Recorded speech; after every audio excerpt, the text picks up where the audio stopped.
하고 있는 단어와 우리가 일반적으로 쓰는 단어가 다른 경우가 많죠.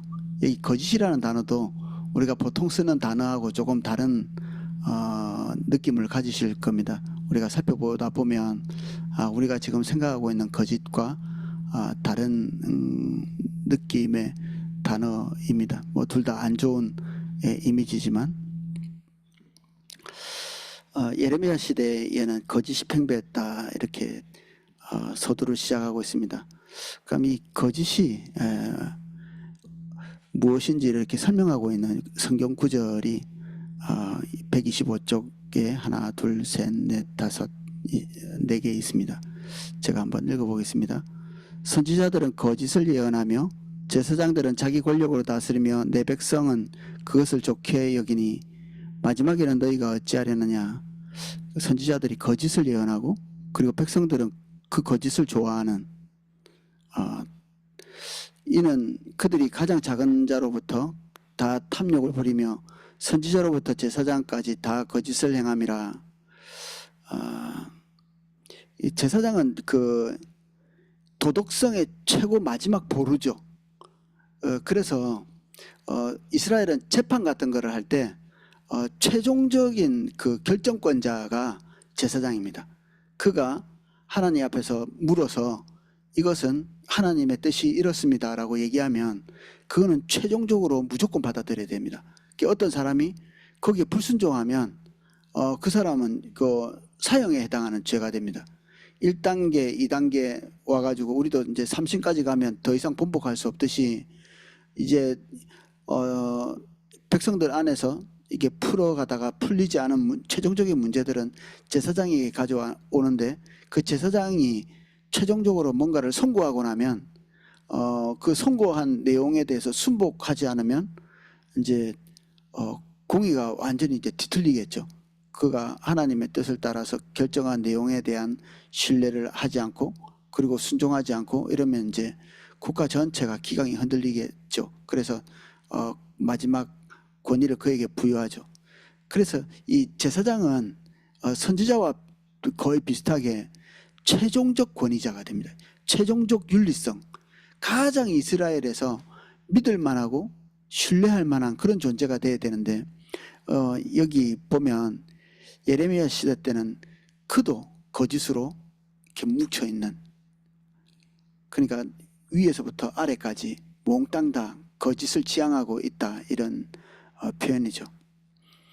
그 아래입니다. 이 예루살렘 백성이 항상 나를 떠나 물러감이 어찌함이냐. 그들이 거짓을 고집하고 돌아오기를 거절하도다.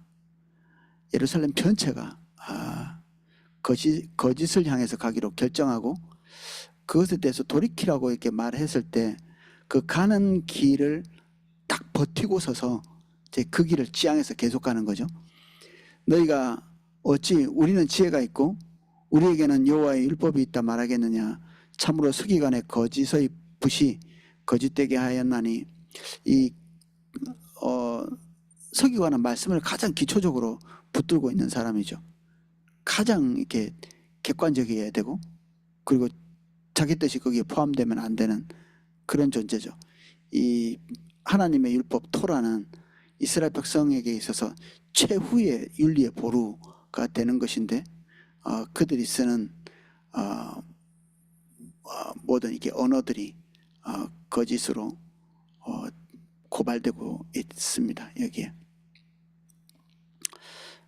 여기서 거짓은 무엇보다 전파된 하나님의 말씀에서의 거짓입니다. 어느 시대건 하나님의 백성의 신앙이 타락하면 전파되는 하나님의 말씀에서 진리가 사라지고 거짓이 가득하게 됩니다. 그리고 하나님의 백성들의 삶에서 거짓이 그 뒤를 따라오게 됩니다. 이렇게 그 한 시대가 타락해서 주님 떠나면 거짓이 팽배한데 그 거짓의 의미가 무엇이냐. 의미를 알기 전에 뭐가 그러면 거짓이 아닌가.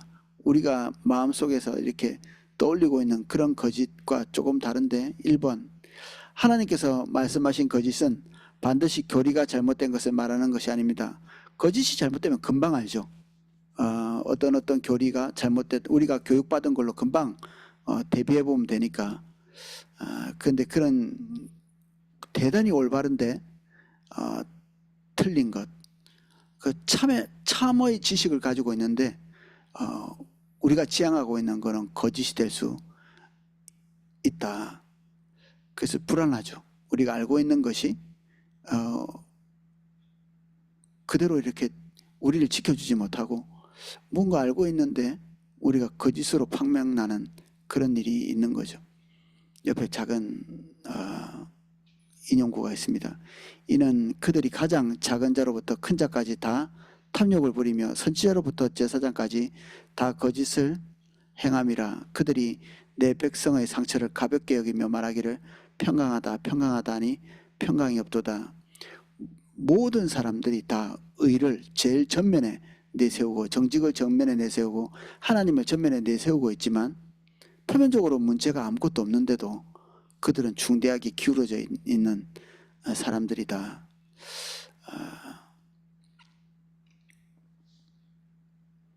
밑에 정리된 블럭입니다. 하나님은 그 당시 제사장들과 선지자들과 제사장들이 평강이 없이 온갖 상처 가운데 있는 하나님의 백성들에게 평강을 외쳤다 해서 그들이 거짓을 행했다고 말씀하십니다. 여기서 말하는 평강은 단순히 마음의 평강을 말하는 것이 아니라 하나님의 주권적 통치가 함께 하심으로 인하여 삶의 전 영역에서 하나님의 생명이 넘치는 것을 말합니다. 우리가 앞장에서 살펴본 생명, 복, 그리고 평강은 모두 같은 것입니다. 그래서 선지자가 평강하다 이렇게 얘기하면 하나님께서 오셔서 우리를 통치하고 계신다는 그런 선언이잖아요. 우리 포도나무 교회가 하나님의 평강이 흐릅니다 이렇게 얘기하면 우리 속에서 하나님께서 적극적으로 함께 하셔서 운행하시는 것이 있습니다. 때로는 우리에게 좋게 축복의 은혜로 오기도 하고 때로는 죄악이 들추어나서 슬픔으로 이렇게 반응되기도 하지만 전체적으로 하나님께서 주관하고 계시는 것을 누구나 다 알게 되는 거죠. 이게 뭐 어떻게 측정할 수 있습니까? 이렇게 얘기할 수도 있는데 사실 믿는 자들에게는 이것들이 하나님의 생명이 있는지 없는지 이건 뭐 거짓으로 말할 수 없습니다. 그 가장 그 어떤 도덕적인 회의가 있었던 고린도 교회마저도 그들이 교리적인 어떤 부분에 중요한 뒤틀림이 있었죠. 그들이 믿음으로 구원받는지 아니면 행위로 구원받는지에 대한 그 할례가 구원의 요소가 되는지 안 되는지 이런 것들은 헷갈렸는데 그들 가운데 오셔서 성령님께서 함께 하고 계시고 성령님이 그 교회를 주도하고 계신다는 사실은 아무도 부인할 수 없었거든요. 그래서 사도 바울은 이 교리적인 것을 가르치기 위해서 그들 가운데 임하고 계시고 그 처음 예수님 믿을 때부터 지금까지 그들 가운데 역사하고 계신 성령의 역사를 증명으로 이렇게 들죠. 너희가 처음 예수님 믿을 때 율법이냐 아니면 믿음이냐 이렇게 가르치고 있죠. 그래서 이 믿는 자에게는 기본적으로 그 사람이 뭐 성숙했건 성숙하지 않았건 상관없이 성령께서 지금 운행하시는구나라는 이 지식이 없을 수가 없습니다. 지금 성령님께서 운행하고 있어. 태어나면서부터 죽을 때까지 단 한 번도 경험해 보지 못했다. 그러면 어쩌면 그리스도인이 아닐 수도 있습니다. 어느 시점에 좀 약해지기도 하고 어느 시점에 강해지기도 하고 그렇지만 어느 시점 한 시점에는 성령님이 자신의 삶을 지배하고 통치한다는 것들을 기본적으로 경험했을 거거든요. 그런데 그런 그 하나님의 통치, 성령의 통치 이런 것들이 없음에도 불구하고 평강하다고 외치는 것은 이게 거짓이라는 거죠. 평강하다고 이렇게 쇠뇌를 아무리 시켜도 그 평강은 가짜라는 겁니다. 하나님이 역사 안 하시는데 하나님이 역사하신다고 말하는 게 거짓말이죠. 아이고 은혜 많았습니다 이렇게 얘기하는 것도 너무 조심스러운 일 같아요. 저는 좀 두려운 마음이 많이 생기기도 하고 해서 은혜라는 말 자체를 잘 안 쓰기도 합니다. 은혜? 진짜 은혜인가? 열심히 노력한 거 아니고 은혜 맞는가? 여러분들이 쓰고 있는 은혜가 진짜 은혜인지 한번 체크해 보시면 좋겠어요. 진짜 하나님이 오셔서 함께 한 일에 대해서 은혜라고 평가하고 있는지, 아니면 그냥 무사히 뭔가가 끝나서 은혜라고 그냥 그 통칭하는 것인지. 이 단어 같은 것들을 함부로 쓰다 보면 진짜 하나님께서 우리에게 오셔서 해야 될 때 쓸 단어가 없어져 버립니다. 단어가 오염되어 있는 거죠. 여기에 이 사람들도 평강의 의미도 상실할 만큼 너무 많은 평강에 대해서 얘기하고 있었는데도 실제로 하나님께서 오셔서 그들을 통치하고 함께 하시고 지지하시고 하지는 않았던 것이죠. 그럼에도 불구하고 그들의 상태에 대해서 온전하다고 평가해 준 겁니다. 이거는 누구 잘못일까요?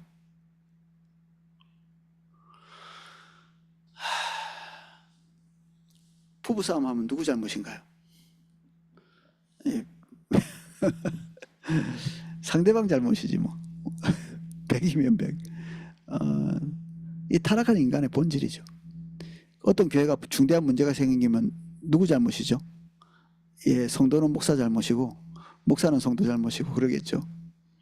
이게 우리가 가지고 있는 죄성이 가르쳐주는 거죠. 죄성이 우리에게 가르쳐주면 옳은 것입니까? 틀린 거죠. 당연히. 주님이 우리에게 가르쳐 주셔야 되죠. 하와가 잘못해서 인류가 타락한 건가요? 예, 아담은 그렇게 얘기했습니다. 그런데 하나님께서 그게 동의를 별로 안 하시거든요. 전혀 동의가 없죠. 그 하와에게 가서 묻죠. 저놈은 뱀 때문에 그렇습니다. 이렇게 얘기하는데 하나님이 그거에 대해서 가타부타 말씀을 안 하십니다. 동의를 안 하시는 거죠. 남자의 변명, 여자의 변명, 이 변명에 대해서 하나님께서 동의 안 하시거든요. 이스라엘 백성들 안에 중대한 문제가 있는데 도대체 누구의 잘못일까? 선지자일까? 제사장일까? 그리고 백성일까?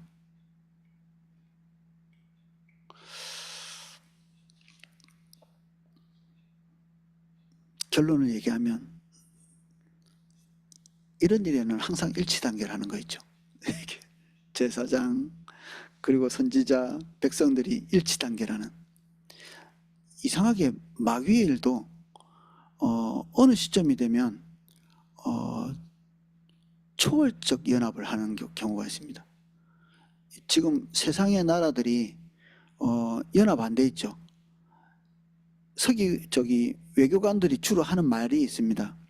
나는 우리나라의 이득을 우선적으로 생각하지 않을 수 없다. 이 말을 되게 많이 하거든요. 그 말은 뭐냐면 신의를 지키겠다는 얘기가 아니라 나는 이득에 따라서 결정하겠다는 얘기죠. 나는 대표로 와 있긴 한데 내 양심보다는 우리 국가의 이득을 대변하기 위해서 이게 나와 있기 때문에 뭐 지금 조금 불합리한 일이라 할지라도 그것에 동의할 수 없다. 뭐 이런 얘기거든요. 그렇게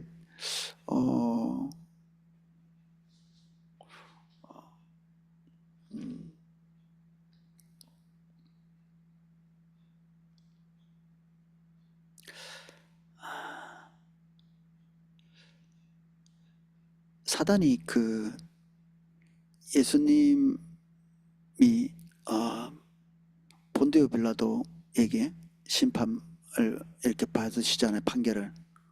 그 헤롯과 빌라도가 서로 친구같이 예수님을 주거니 받거니 하거든요. 그들의 권력을 가지고. 근데 성경에 이렇게 뭐라고 기록되어 있냐면 그날에 빌라도와 원래는 원수인데 원래 이 빌라도와 헤롯이 절대 좋은 관계가 될 수 없거든요. 우리나라 같으면 조선 총독부하고 대한민국의 어떤 그 뭐 한자리 하고 있는 사람하고 사이 좋을 리가 없잖아요. 서로의 이권을 또 침해해야 되는 그런 입장에 더 있기 때문에 이런 것들이 사이가 좋을 리가 없는데 예수님을 십자가에 못 박고 그리고 비난하고 힐난하고 모욕하고 조롱하는 일에는 일치단결하죠. 세상이 그렇습니다. 치지고 볶고 싸우는 것 같지만 불합리한 일에는 딱 뭉쳐서 그리스도를 대적하고, 그럼 우리 믿는 자들은 이게 주님 안에서 이렇게 깊이 있게 연합하고 서로 다른 것을 추구하고 있는 사람이지만 하나님 나라 안에서는 또 그 목표 안에서 하나가 되어야 되는, 그 자연스러운 거죠. 영적인 부분에 있어서 자연스러운 겁니다. 근데 여기에 이스라엘 백성들이 중대하게 타락하고 거짓된 것을 추구해 나갈 때는 제사장이나 선지자나 위에서부터 아래 모두가 다 일치 단결해서 거짓을, 한쪽은 거짓을 주장하고 평강을 외치고 한쪽은 그것이 좋다고 아멘하고 있는, 한 사람은 거짓을 가르치고 한 사람은 그 거짓을 즐거워하는 그런 상황이죠. 선지자와 제사장들은 백성들의 눈치를 보느라고 그렇게 평강을 외치고, 백성들은 그들이 원하는 목표, 목적, 로망, 기대, 청사진, 그리고 바램, 염원, 이런 것들이 있기 때문에 그런 것을 지지해 주는 말씀을 원한 것이죠. 다 똑같은 방향성을 지향하고 있는데 그 똑같은 방향성은 준 중심적인 것이 아니라 본인들 중심적으로, 자기 중심적인, 인간 중심적인 그런 방향을 두고 있는 거죠. 선지자도 제사장도 백성도. 2번 127쪽입니다.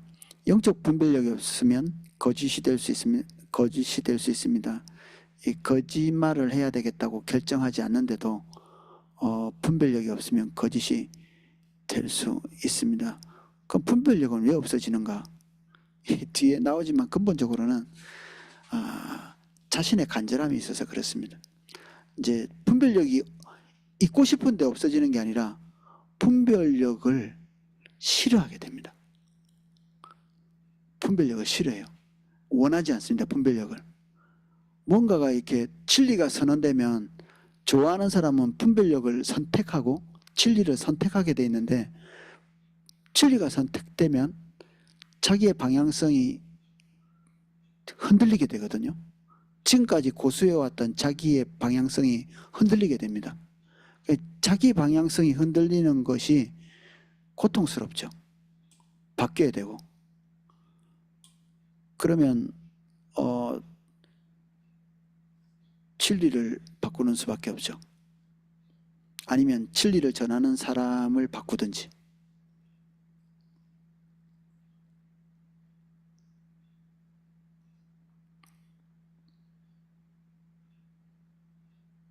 중간쯤 세 줄이 이렇게 따로 나와 있습니다.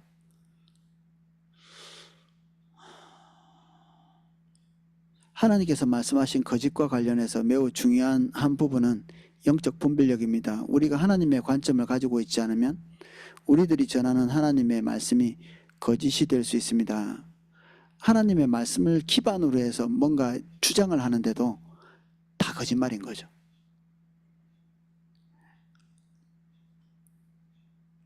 제 의견은 이렇습니다.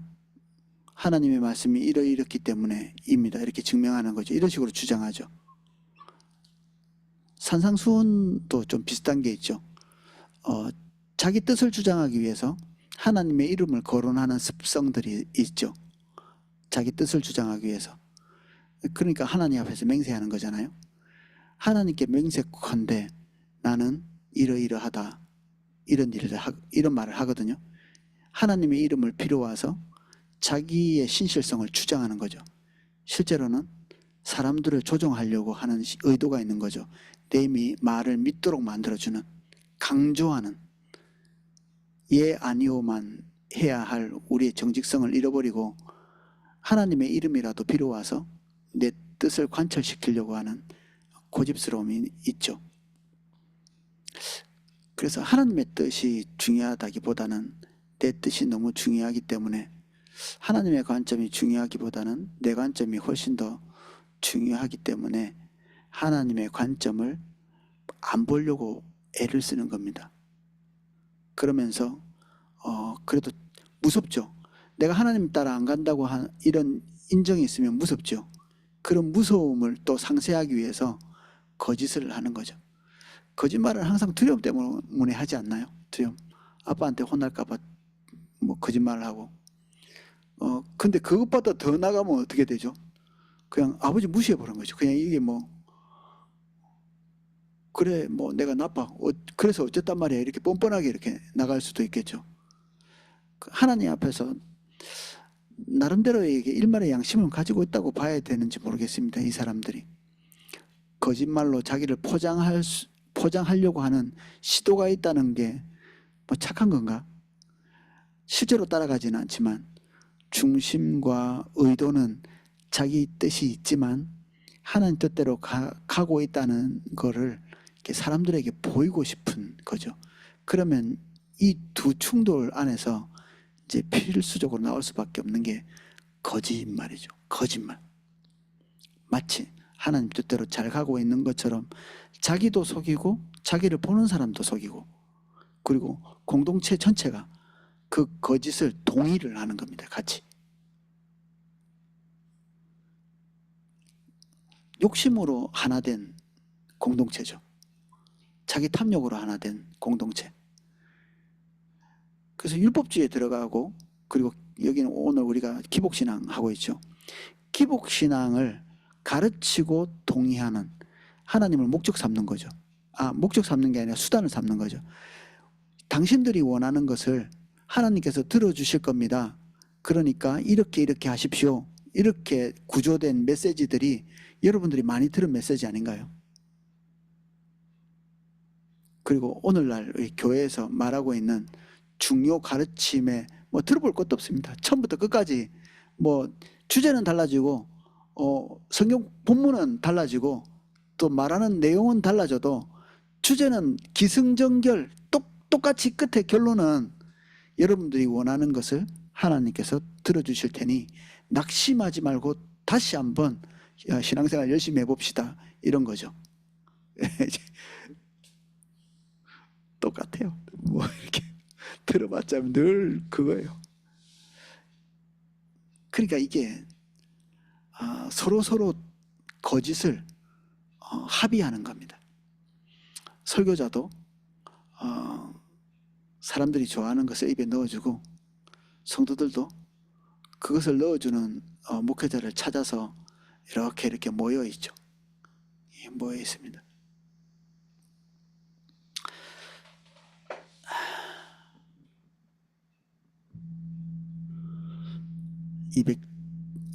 127쪽 마지막 블럭입니다.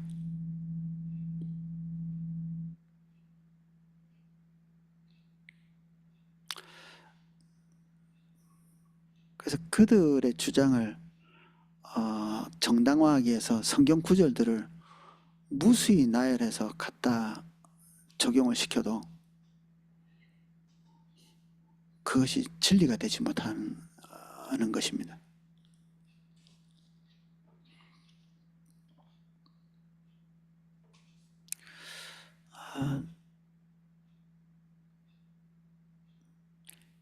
우리가 하나님의 관점을 이해하면 그 당시 선지자들과 제사장들의 메시지가 왜 거짓이었나를 쉽게 이해할 수 있습니다. 먼저 하나님께서 다윗과 다윗의 자손에게 영원한 평강과 영원한 나라를 약속하신 것은 사실입니다. 그러나 그것은 다윗을 통해서 메시아를 주시겠다는 약속입니다. 그리고 그 메시아의 나라가 영원하리라는 약속입니다. 물론 그 약속은 그 당시 실제적인 다윗의 자손들을 향한 약속도 됩니다. 그러나 그 경우에도 하나님의 모든 약속은 하나님의 백성이 하나님과 함께 있을 때에만 이루어집니다. 우리가 앞에서 살펴본 것처럼 하나님의 약속은 보증이 아니라 초청이기 때문입니다. 그리고 하나님의 약속이 이루어지는 것 또한 하나님의 생명이기 때문입니다. 그래서 하나님의 입에서 이렇게 나온 내용을 성문화해놨죠. 그게 성경책이죠. 하나님께서 뜻하신 뜻을 기록 이렇게 해놓고 그 말씀하신 그 말이 우리의 뜻과 부합되도록 계속 이렇게 가르치고 배우고 나누고 때로는 큐티 비슷한 것들을 하죠. 근데 실제적으로 적용할 때 우리의 탐욕을 중심으로 해서 그 말씀을 가져오기 때문에 이게 가져오는 순간에 변질이 되는 거죠. 그 법도 좀 비슷하죠. 이 기술자가 되는 건데, 법 기술자. 그 예전에 어떤 사람이 이제 재판 진리는 없고 법 기술자만 남아있다 이런 얘기를 했거든요. 법은 정의를 위해서 만들어 놓고, 그리고 옳은 것이 뭔지 최종적으로 이렇게 판단해 주는 것이 법인데, 실제로 그 법을 다루는 사람들은 법을 잘 조작해서 탐욕을 막아주는데, 그 자기 고객의 탐욕을 막아주는, 그 올바르지 않은데도 올바르다고 얘기해주는 이런 기술자들이 유능한 사람이 되는 거죠. 근데 똑같이 하나님의 말씀도 우리가 비슷하게 사용하거든요. 하나님의 말씀이 무엇을 의미하고 있는지 우리가 포커스를 맞추지 않고 우리가 원하는 방향성에 걸맞는 말씀이 어딘지를 추출해내는 거죠, 이렇게. 그래서 거기에 적용하면서 우리는 우리가 가는 방향에 대한 어떤 주장 같은 것들을 하는 겁니다. 성경에 이렇게 되어 있으니까 하나님이 당연히 우리를 지지해 주셔야 마땅한 것처럼 하나님께도 주장하고 서로에게 주장하고. 그런데 이런 거짓들이 포기가 잘 안 되어집니다. 단념이 안 됩니다. 계속 나쁜 결과로서 그게 거짓이라는 것이 끝까지 증명이 됨에도 불구하고 에스겔서에 나와 있는 것처럼 하나님께서 1차 포로, 2차 포로, 3차 포로로 끌려가고 있는 중에서도 심지어 이미 포로로 끌려가 있는 상태인데도 다시 돌아갈 것을 믿어요. 이게 긍정적 사고방식이죠. 언젠가는 다시 돌아가게 될 것이고, 우리는 비록 상황은 굉장히 절망적이지만 우리는 하나님께서 약속하신 것이 있기 때문에 우리는 다시 우리가 기대하던 그 자리에 서게 될 것이다. 무서운 집착이죠, 이게. 그래서 사람들은 참 이게 집념이 대단한 것 같아요. 자기 중심적인 삶을 사는데 투자하고 있는 그 에너지들이 엄청납니다. 단념이 잘 안 됩니다.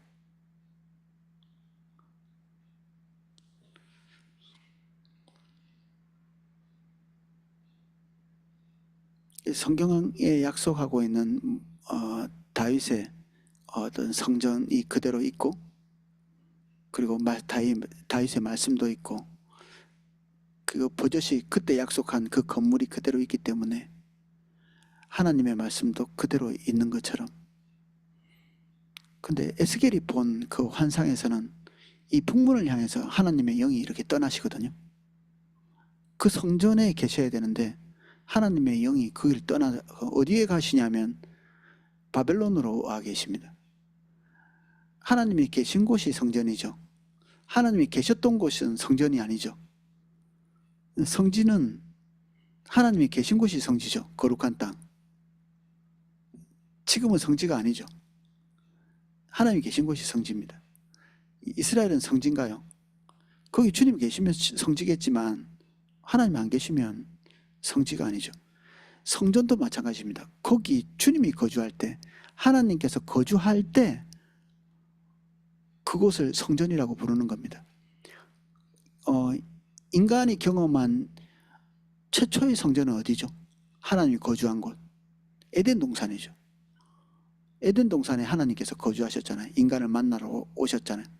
그 다음에 성막, 그 다음에는 성전, 그 다음에 성전까지 다 부서지고 난 다음에 하나님께서 거기에 거주하기를 원치 아니하시고 하나님의 백성 가운데 거주하기를 원하셔서 우리를 성전 삼으셔서 우리 안에 거주하시는 겁니다. 이게 두세 사람이 모여있는.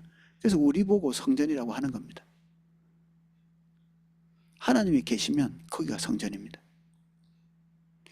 심지어 하나님의 임재를 상징하는 법궤도 어느 시점에는 감히 범접할 수 없고 쳐다볼 수 없고 그런 하나님의 임재 자체였던 때가 있었거든요.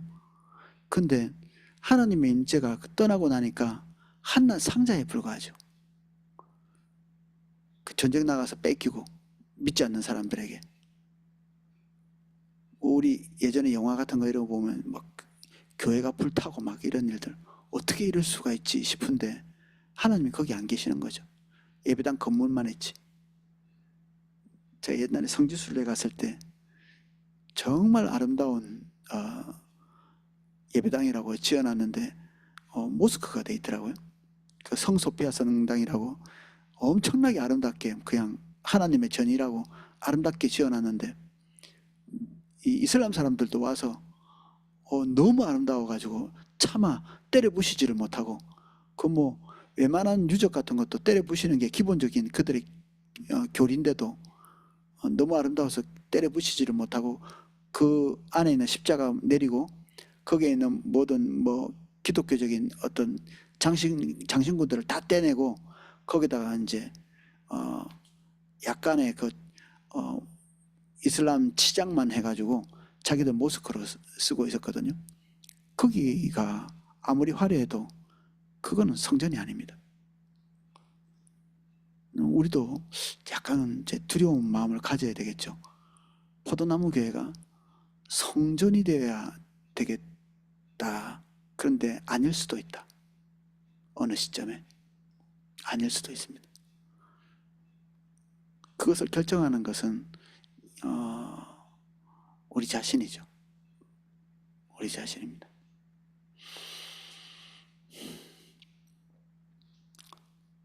그래서 백성의 상태를 무시한 그 기계적인 말씀 적용, 이거는 무의미한 것입니다. 기계적인 말씀 적용. 이 전도서 4장을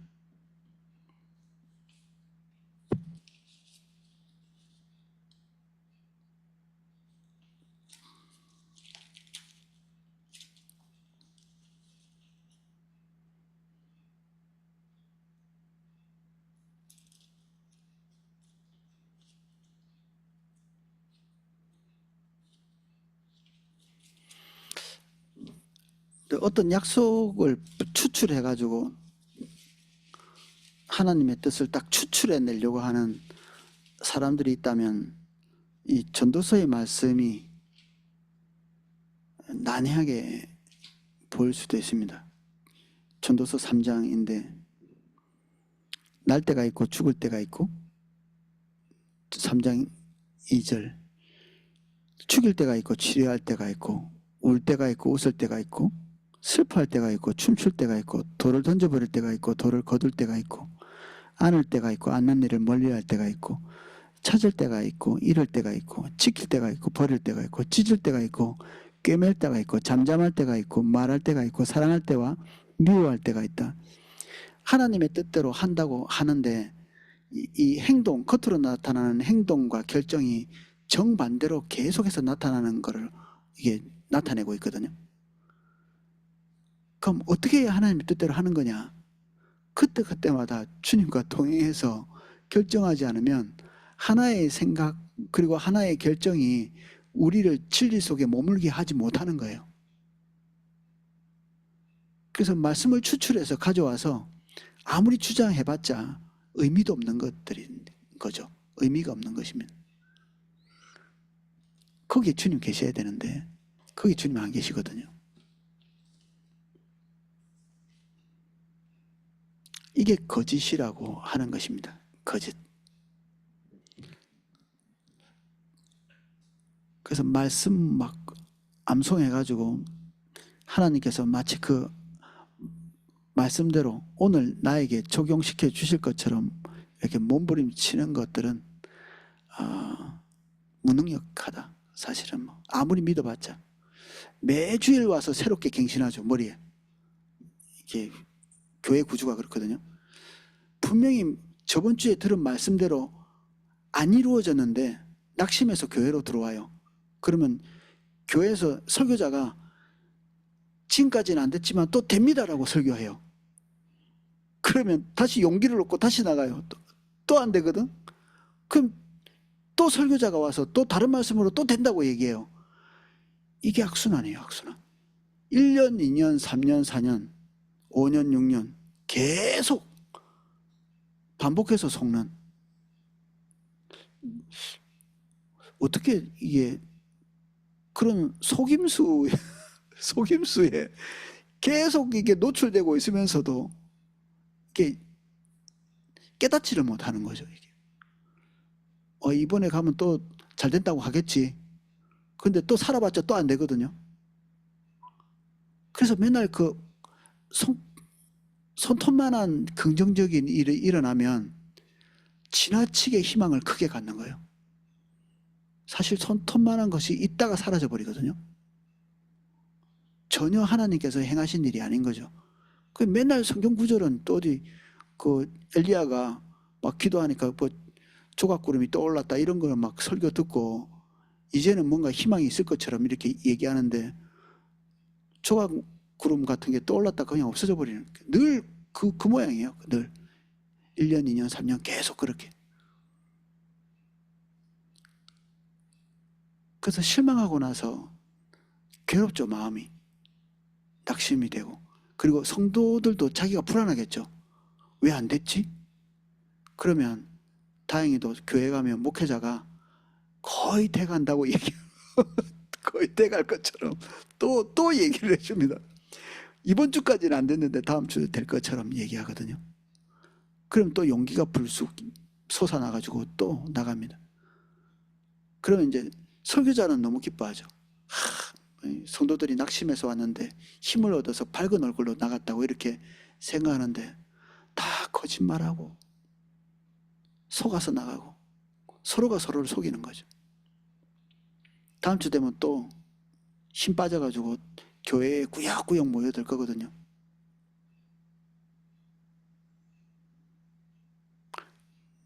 무섭지 않으세요? 우리가 다 같이 공범입니다. 공범.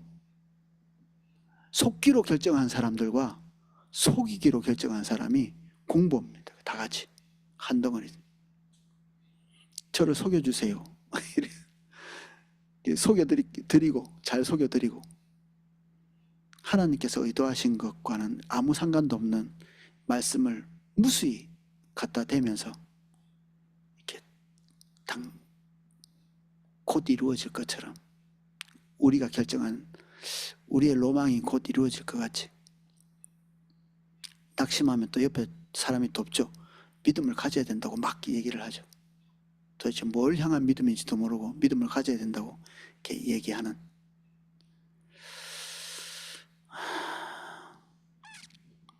근데 그렇게 가고 있어도 하나님의 백성이 아닌 거는 또 아니거든요. 그렇게 육신적으로 살고 있는데 하나님의 백성이 아닌 건 아닙니다. 그러니까 하나님의 백성이기 때문에 그들의 생계, 필요를 채우시기는 하죠. 하나님께서. 그러면 그 생계를 책임지시는 것 때문에 그들이 더욱 굳어질 수 있습니다. 봐라. 이런 필요도 채워졌고 저런 필요도 채워졌지 않냐. 그러면 그 사람이 자기 채워진 거 가지고 본인만 강하게 되는 게 아니라 또 간증 열심히 해가지고 나 하나님이 이렇게 축복해 주셔서 이렇게 체험받았다 이렇게 얘기하거든요. 주님 따라가면 우리의 필요가 채워지는 거는 뭐 부분적으로 맞는 말인데 하나님의 뜻이 이루어지는 거죠. 이 땅에서 하나님께서 우리와 함께 당신의 의도와 당신의 뜻을 이루는 것이 그게 생명이거든요. 우리의 필요. 불신자도 채우는 거 아세요? 불신자도 하나님께서 심지어 악인의 필요도 채우십니다. 햇볕과 물을 주시면서 하나님의 긍휼이 그들에게도 베풀어집니다.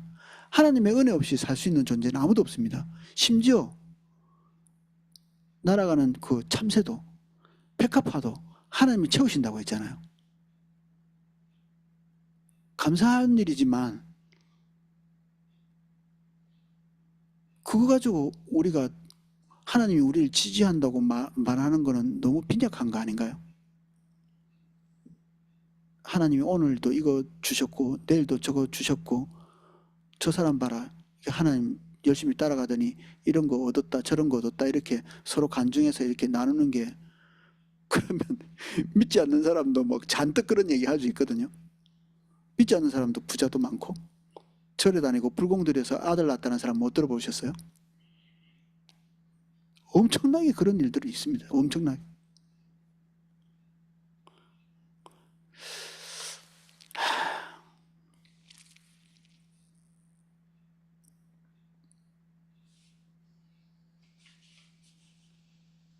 성전의 의미 129쪽 중간쯤 했습니다.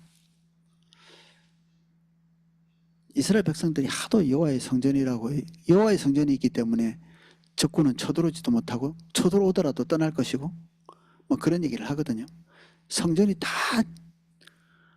무너질 때까지 그들은 그런 생각을 하고 있습니다. 그럼 왜 예루살렘 성전이 여호와의 전이라는 말이 거짓이었습니까?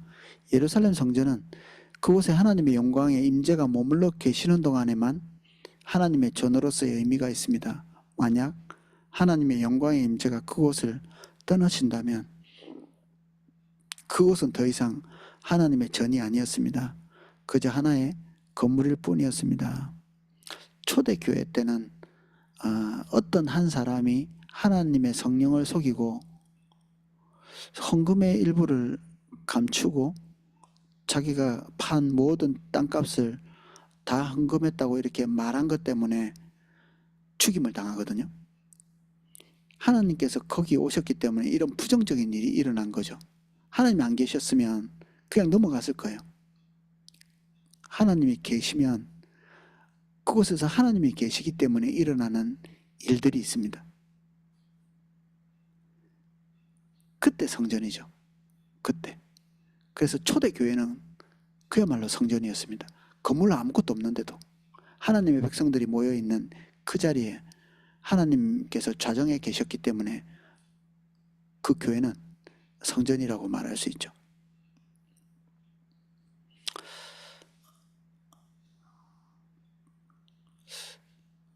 하나님을 주목하지도 않고 하나님을 주목할 필요도 느끼지 못하는 오늘날 교회도 그렇고 여기에 나와 있는 예레미야 시대 때 이 나라도 그렇고 선지자도 제사장도 하나님 없이 하나님 말씀을 선포할 수 있고 제사장도 하나님께 들은 바가 없는데 하나님의 말씀이라고 또 얘기하거든요. 백성들은 하나님의 임재나 하나님께서 말하신다는 어떤 증언도 없이 그걸 믿고 받아들인.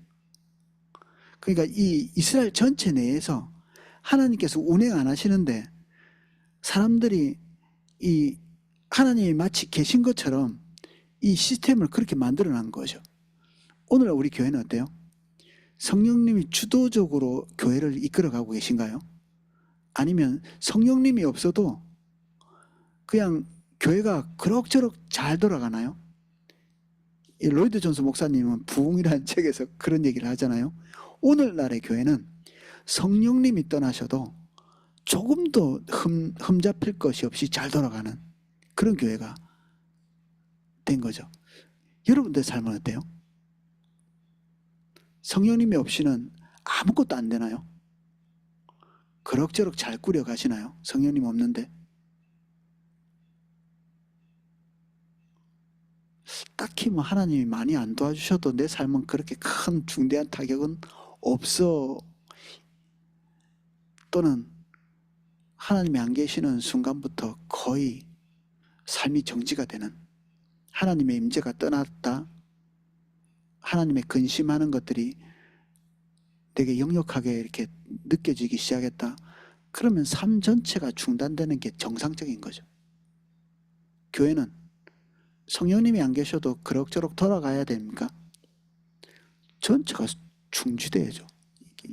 그분이 주인이신데. 우리는 잘 돌아가는 걸 너무 좋아하거든요.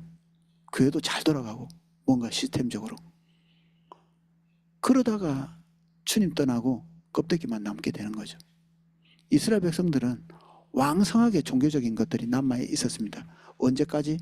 외부적인 침략에 의해서 국가 전체가 붕괴될 때까지 잘 돌아가고 있었던 것 같습니다. 이 종교적인 것이.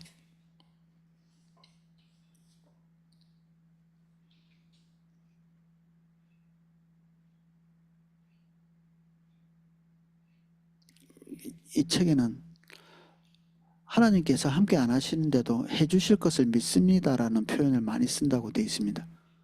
마치 하나님께서 오셔서 우리의 기도를 듣고 계시는 것처럼 사실 해줄 것을 믿습니다라고 표현하는데 그런 것들이 잘 안 나타나죠. 그리고 성경에는 그 우리의 필요를 놓고 기도하라는 말보다는 그것들은 이방인들이 구하는 것이다 이런 얘기를 하거든요. 먹을 것 입을 것. 근데 그것이 우리에게 너무 중요한 것이 됐죠. 우리의 기도의 그 주제에 너무 중요한 것이 됐습니다. 그러면서 그런 것들이 나타날 때 우리는 교회에 하나님께서 와서 뭔가 이렇게 왕성하게 활동하고 계시는 것 같이 이렇게 말하고 믿습니다. 공허한 것인데 교회 자체가 공허해지죠. 의미를 잃어버리고 교회가 뭘 해야 되는지 도통 모르는 거죠. 그래서 이 포도나무 교회에 하나님께서 말씀하고 계시는 하나님의 방향성이 있죠. 하나님의 방향성. 이 선교적 교회 이제 다음 주부터 광고를 미리 드리자면 다음 주는 성경부를 쉽니다. 선교적 교회에 집중하면 좋겠고 이제 3권을 공부하는데 이런 것들이 낯설어 하시는 분이 되게 많거든요. 왜 낯설죠? 그동안 방향성 자체가 우리가 틀렸었거든요. 이게 정상적인 건데 거의 들어본 일이 없기 때문에 하나님께서 우리 교회를 향해서 이런 의도를 가지고 계십니다라고 지금 반복해서 듣고 있는데 이게 계속 왜 어려우냐면 낯선 겁니다. 사실 어렵다기보다는. 우린 그동안 우리의 뜻을 이루어 주시는 하나님, 이 구조가 이렇죠. 우리의 뜻을 이루어 주시고 우리는 많이 기도하고 하나님이 우리 뜻을 이루어 주시고 이게 전체가 기복신앙인데 하나님을 수단 삼는 여기에서 바뀐 구조는 우리에게 너무 낯선 거죠. 하나님께서 주도하시는 것에 우리가 참여하는 이런 구조는 많이 불편하죠. 그리고 알고 싶지도 않고. 그래서 싫습니다라는 말은 할 수 없고 그 싫습니다라는 말을 어렵습니다라는 말로 표현하시는 것 같아요. 어렵다. 어렵다. 진짜 어려울까? 딱히 어렵지는 않는데 낯설고 이때까지 가본 방식이 아닐 뿐 어려운 건 아닌데 혹시 가기 싫다는 말을 돌려서 얘기하는 게 어렵다는 거 아닐까? 가끔 보면 초신자인데 오셔가지고 너무 잘 들으세요. 뭐 어렵냐고 물어보면 안 어렵다고 그러시거든요. 그래서 좀 미스테리입니다 이게. 그 종교적 기반이 별로 없는 분들이 어렵다고 얘기를 안 하세요. 너무 좋아하시고 안 어려운 게 정상이었구나. 어려운 게 왜 도대체 어려울까? 제가 의문입니다 이게. 초신자가 엄청나게 가장 어려워야 될 텐데 오히려 종교적 배경이 없는 초신자들은 어려워하지 않으니까.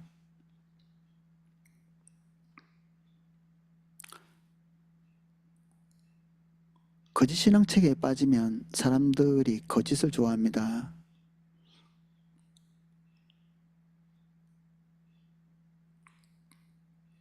말이 좀 형이상학적인데 제가 말을 좀 바꿔볼게요. 질문을 이렇게 한번 자기에게 해보십시오. 나는 무슨 말을 듣고 싶은가? 교회 와서 여러분들은 어떤 말을 듣고 싶으세요? 그 말을 해줄 수 있는 사람은 눈치 빠른 사람이겠죠. 내가 이걸 이제 공부하면서 저 자신을 이렇게 들여다보게 됐거든요. 제가 어떤 곳에 가면 되게 탈진해서 나옵니다. 어떤 모임이나. 왜 탈진했나 이렇게 보면 그분들이 저에게 강렬하게 무슨 에너지처럼 이렇게 뭔가를 요구를 하세요. 이렇게. 제가 이제 그걸 아예 모르느냐 이제 알고 있거든요. 예를 들면 어떤 분이 이 개업을 했다. 그러면 이제 제가 예배를 인도를 하러 가면 그분이 어떤 메시지를 요구할까요? 잘 될 겁니다. 이런 걸 요구하시죠. 잘 될 겁니다. 저는 벌써 가기 전에 아는 거예요. 아, 그분이 원하시는 메시지가 뭐라는 걸 뻔히 다 아는 거죠. 그래서 될 수 있으면 안 가고 싶어요. 그런 데는. 이미 그들이 원하는, 그리고 듣기 원하는 것은 결정되어 있는 곳에는 별로 안 가고 싶은 거죠. 그래서 그런지 모르겠는데 요새 개업 예배 잘 안 부릅니다. 예, 망할 각오로 주님의 인도를 따라가십시오. 그런 얘기를 하기에는 용기가 많이 필요하거든요. 설교자에게. 예, 그래서 제가 저 자신을 이렇게 보면서 내가 여주봉 목사님 아래에 나 있으니까 지금 이렇게 가고 있지, 아니면 성도들이 원하는 걸 뻔히 다 알고 있는 상태에서 저들이 원하는 것이 올바르지 않은데 방향을 바꿔서 뭔가 할 수 있을까? 뭔가를 말할 수 있을까? 그 예전에 포도나무교에 오신 분이 포도나무교에서 사역하는 걸 너무 좋아하시는 거예요. 그 예전에 있던 교회가 어떤 권사님이 그 러브 호텔을 운영하시는 거예요. 러브 호텔. 담임 목사님이 가셔가지고 이제 신방을 1년에 한 번 대신방인데 가가지고 이게 어떻게 기도해드리면 되겠습니까? 물으니까 그 권사님이 헌금을 되게 많이 하시는 분이었거든요. 네, 우리 러브 호텔이 회전율이 좋게 해주십시오. 그 목사님하고 부목사님이 가가지고 이 러브 호텔의 회전율이 좋게, 그럼 어떻게 해야 되는 거예요? 좀 더 많은 사람들이 죄를 지으러 이곳에 와야 되는 거죠. 그 목사님이 그 예배를 드리고 와서 이 교회 도대체 못 있겠다 진짜, 해도 너무한다 싶어가지고 거기서 거의 쫓겨나다시피 하면서 십자가 복음 공부하다가 포도나무 교회 오셨거든요. 제가 그분 얘기를 들으면서 저는 사실은 사역을 포도나무 교회에서 주된 사역을 거의 뭐 처음 하다시피 해가지고 저는 사실 천지를 모르는 거죠.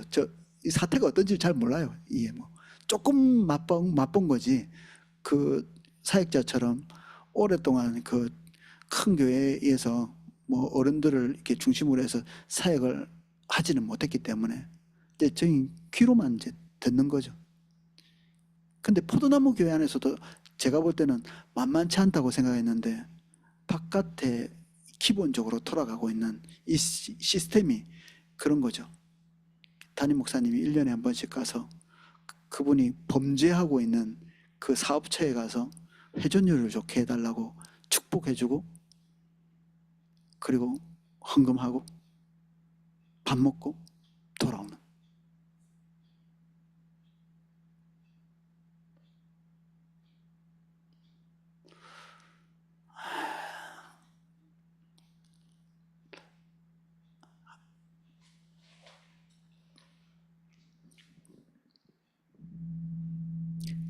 근데 우리도 조금 비슷한 시스템을 가질 수 있기 때문에 우리도 시스템적으로 비슷하게 될 수 있습니다. 러브 호텔까지는 아닐지 모르겠지만 우리가 하나님 앞에서 하나님께서 기대하시는 그 전시 백성으로서의 삶을 위해 우리의 사업처와 그 목적 자체가 그런 목적인가? 우리는 그렇게 돼야 된다고 배우잖아요. 우리의 직업도 그 방향성에 이렇게 딱 세워져야 된다고 얘기하고 있기 때문에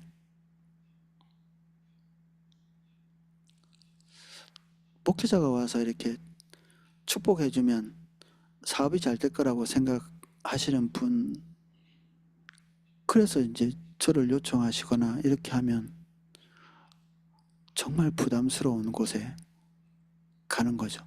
사실 안 그런데, 그럴 수가 없는데, 진짜 하나님께서 오셔서 함께 하시려면 주님이 기대하시는 결정들을 해야 됩니다. 주님이 기대하시는 결정. 근데 주님이 기대하시는 결정을 한다고 다 잘 됩니까? 그렇지 않죠. 그걸 각오해야 되는 겁니다. 그래서 인재 개업했는데 망할 각오를 안 하면 주님의 인도를 따라 못 가는 겁니다. 결국에는 망할 각오, 최악을 각오해야 갈 수 있다. 우리 너무 많이 듣는 이야기 또 한 번 더 하자면 130쪽 왼쪽에 아랫단 대저 이는 패역한 백성이요 거짓말하는 자식이요 여호와의 법을 듣기 싫어하는 자식들이라. 그들이 선견자들에게 이르기를 선견하지 말라. 선교자들에게 이르기를 우리에게 바른 것을 보이지 말라. 우리에게 부드러운 말을 하라. 거짓된 것을 보이라. 너희는 바른 길을 버리며 첩경에서 돌이키라. 이스라엘의 거룩하신 이를 우리 앞에서 떠나시게 하라. 이런 얘기를 노골적으로 하지는 않죠. 아니, 절대 할 수가 없죠. 왜냐하면 두렵고 무섭죠. 이런 말 하는 것 자체가. 근데 하나님께서 이 말을 했다고 얘기하는 것은 결국 우리의 삶의 방향이 그렇기 때문에 행동의 소리를 들으시는 거고 우리의 동기의 소리를 들으시는 거고 우리의 의도를 꿰뚫어 보시는 것입니다. 131쪽 기복신앙의 정의인데 한 블록 통째로 한번 읽어보겠습니다. 131쪽 중간입니다. 기복신앙은 한마디로 말해서 하나님이 우리 삶의 목적을 위한 수단이 되는 것입니다. 우리가 1단원에서 살펴본 것처럼 우리의 신앙은 처음부터 끝까지 하나님 중심적인 삶입니다. 그리고 하나님 중심적인 삶의 한 가지 특징은 하나님의 목적을 위해 사는 것입니다. 반면에 타락의 본질은 자기 중심적인 삶이고 자기 중심적인 삶의 한 가지 특징은 자기 목적을 위해 사는 것입니다. 그런데 신앙이 타락하면 하나님의 백성들이 하나님을 믿으면서도 자기 목적을 위해 삽니다. 그리고 하나님은 하나님의 백성들의 삶에서 그들의 목적을 위한 수단으로 전락해버립니다. 세상의 모든 종교는 이렇죠. 그 종교를 믿는 사람들의 소원을 성취시켜주는 그런 구조로 돼 있죠. 우리도 그들과 똑같은 시스템을 가지고 갈 수도 있습니다.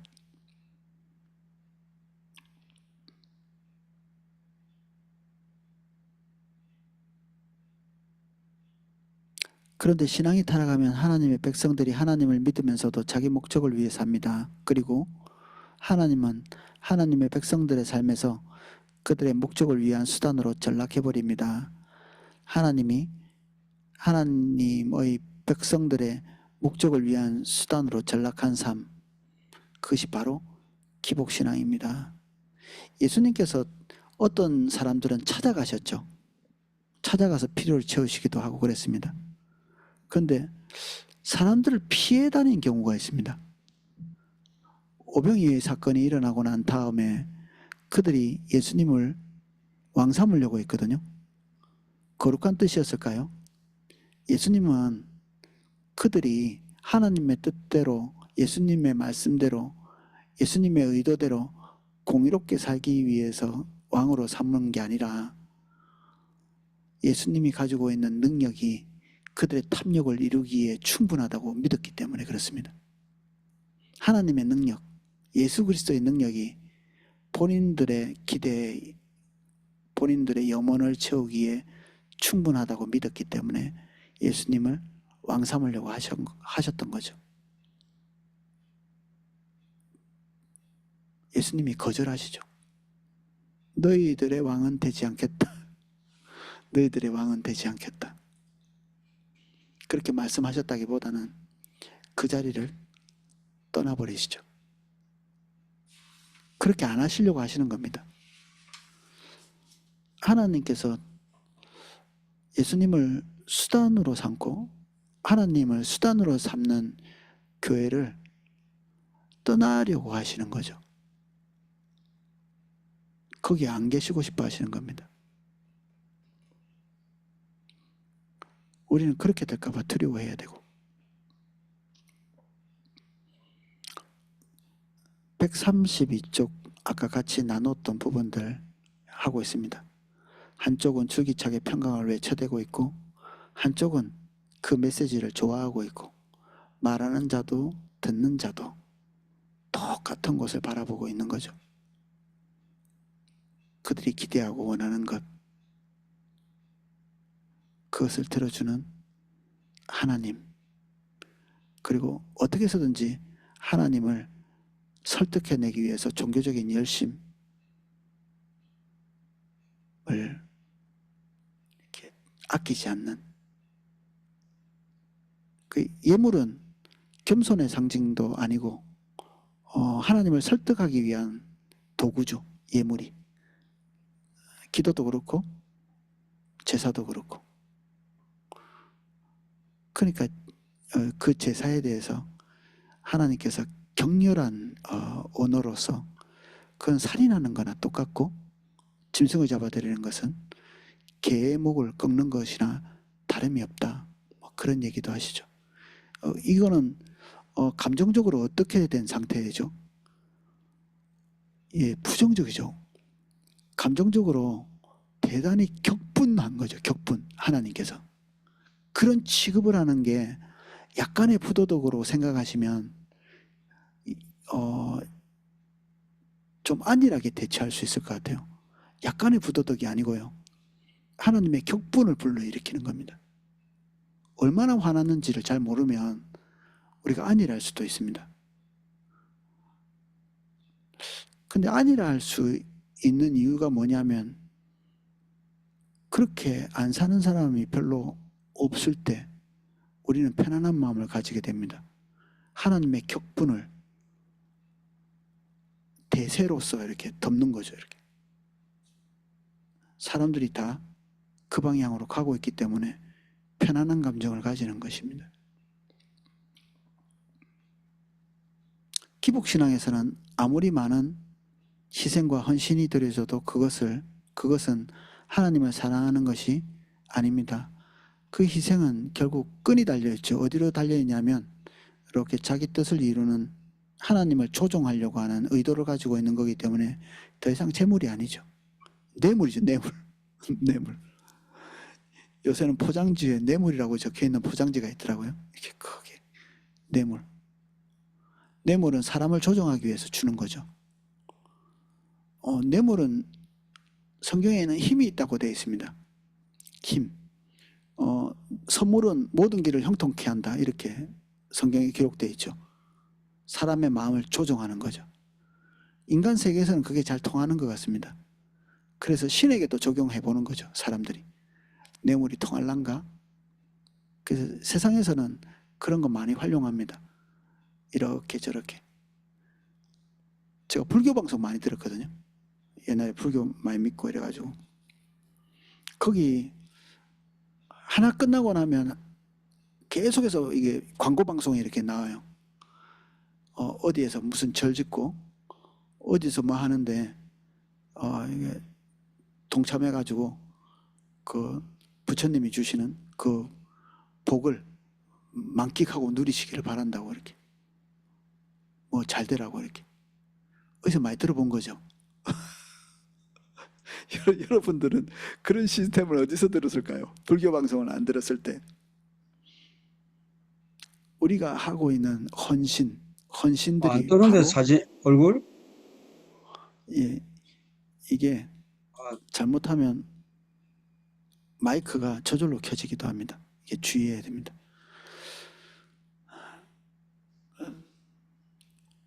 세상의 종교들은 이게 당연합니다. 그들은 그것을 위해서 종교를 만들었기 때문에 자기의 소원 성취를 위해서 종교를 만들어놨기 때문에 그게 자연스러운 시스템입니다. 우리 하나님은 누군가가 만든 존재가 아니십니다. 그래서 그것이 맞지 않죠. 그래서 하나님을 조종하는 것은 헌신도 아니고 제사도 아니고 희생도 아니다. 그런 의도를 가지고 있다면 금식도 비슷합니다. 하나님 겁주는 게 돼서는 안 되죠.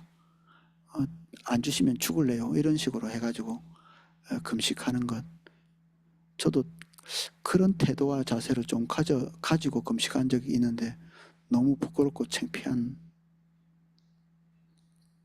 생각이 듭니다. 오늘날 우리의 영적 상태, 우리는 하나님을 관계할 대상으로 보지 않고 조종할 대상으로 보는 것 같아요. 이게 보편적 분위기가. 근데 사람도 그러는 거 아세요? 그래서 상담학 같은 거 할 때 의도가 잘못된 경우가 되게 많습니다. 남편과 좋은 관계를 가져야 되는데 어떻게 하면 남편을 내 뜻대로 잘 조종할까? 아내와 관계를 해야 되는데 어떻게 해야 아내가 내 뜻대로 잘 조종될까? 자식하고 관계를 해야 되는데 어떻게 하면 내 의도대로 자식을 잘 조종할 수 있을까?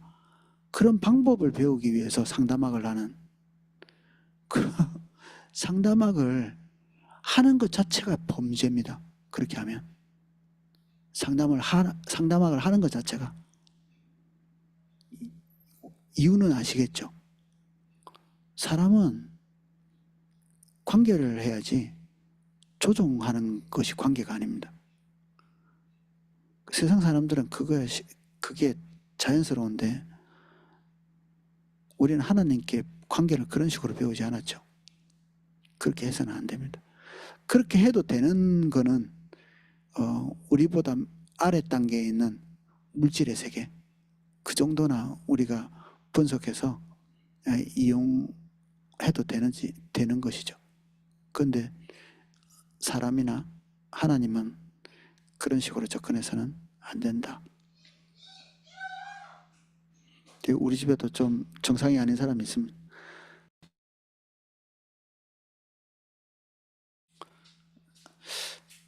예, 오늘은 여기까지 나누겠습니다. 한 10분 정도